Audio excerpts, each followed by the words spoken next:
Now that we've developed e and looked at ln, we're going to use what we know about those to come up with a way of finding the derivative of any exponential function, so any base b, where b is greater than 0. So if f at x equals b to the x, and b can be any number greater than 0. So let's start with f at x equal b to the x. Now I'm going to do something a little weird, but it's based on the fact that e and ln are inverse of each other. So if I do them both together, it's like adding 2, then subtracting 2, because those are also inverses of each other. So you really don't do anything. But I'm going to write this as e to the ln b to the x, because e to the and ln are inverse operations. They would cancel each other out, and so that is really just equal to b to the x. It's a strange way of writing it, but I've done that on purpose because I know how to take the derivative of e to something, and I know how to take the derivative of ln of something. But before I do take the derivative, I'm going to do one more thing to this. I'm going to bring the x down in front and multiply. From advanced functions, you should have done some properties of logarithms. And one of our properties was if you had log a of x to the n, that was equal to n times log ax. The log of a power, you could bring the exponent down and multiply. Remember, ln b is just a logarithm. That's log base e, b to the x, so the x can come down in front. And now I really want you to focus on the part that x is a variable, but this is a number. I could use the ln by my calculator and find out the value based on whatever b was. If b was 2, this would be ln 2, which is a number, a constant. If this were 7, it would be ln 7. So x is a variable, this is a constant. Because now I'm going to take f prime at x. Well, the derivative of e to anything is e, and keep your exponent the same. But now I have to go back and multiply by the derivative of this. Ln b is a number.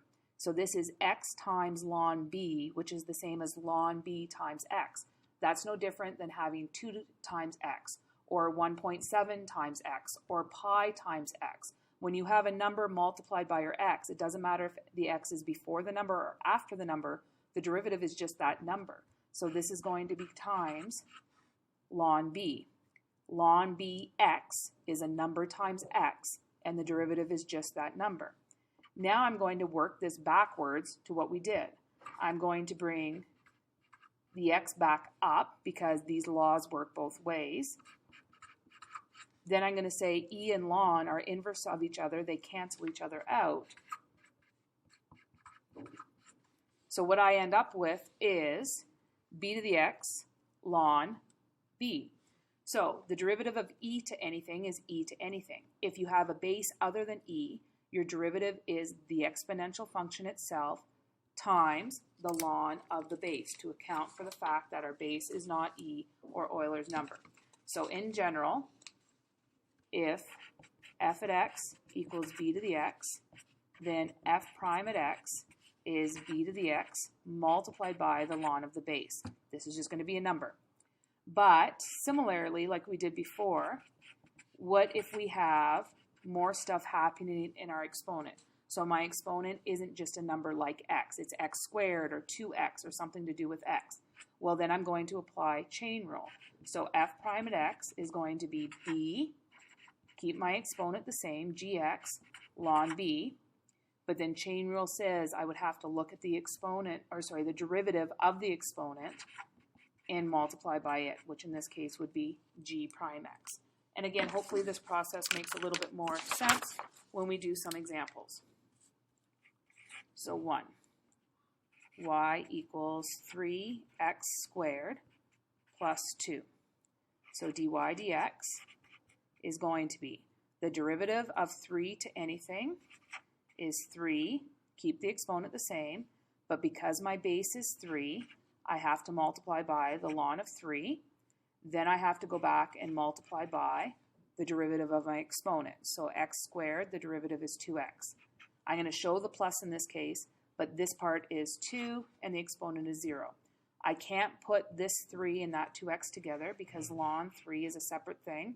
I can't multiply the 2x with the 3 because I would have to do exponents before I do multiplication, but I would probably bring the 2x to the front.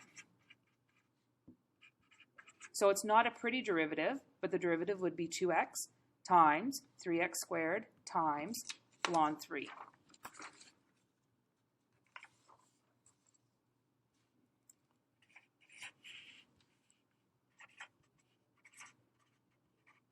We can combine functions. So in this case, I have y equals 2 to the sine x.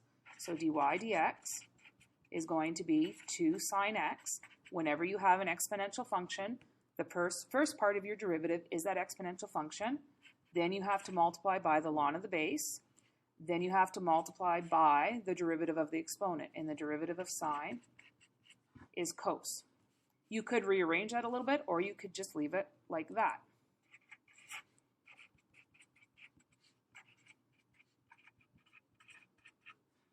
So I have f at x equal to 5x times sine of 2x. This is product rule because I have a variable in both pieces. So f prime at x is going to be the derivative of the first. So that's going to be 5 to the x ln 5. I don't have to multiply by the derivative of x because it's just 1, times the second, plus the first, which is 5 to the x, times the derivative of the second. Well, the derivative of sine is cos. I keep the angle the same. And then I go and I look in, and the derivative of my angle is 2. I can't multiply the 2 with the 5x because of that exponent. I can't multiply the 2 with the 2x because that's an angle. But both pieces absolutely do have a 5 to the x. So I'm going to common factor that. Here I have ln 5 sine 2x, and here I'm going to have 2 cos 2x. I brought this 2 in front, and this 5 to the x I common factored out. One more, just to practice. So 4 g at x equals 4 to the root x. Remember, another way to think about this is 4x to the exponent 1/2, because 1/2 means square root as an exponent. So my derivative, g prime at x, I start with 4x to the 1/2. You could write that as root x2 if you wanted to, but now I have to multiply by the derivative of this. Well, the 1/2 comes down in front. I keep my x. 1/2 drops by 1. 1/2 subtract 1 is negative 1/2.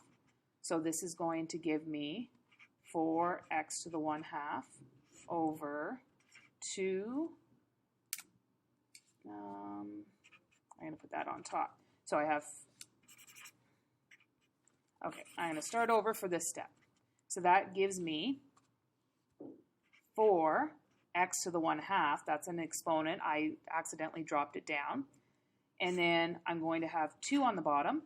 And because this x has a negative exponent, I'm going to move it to the bottom as well.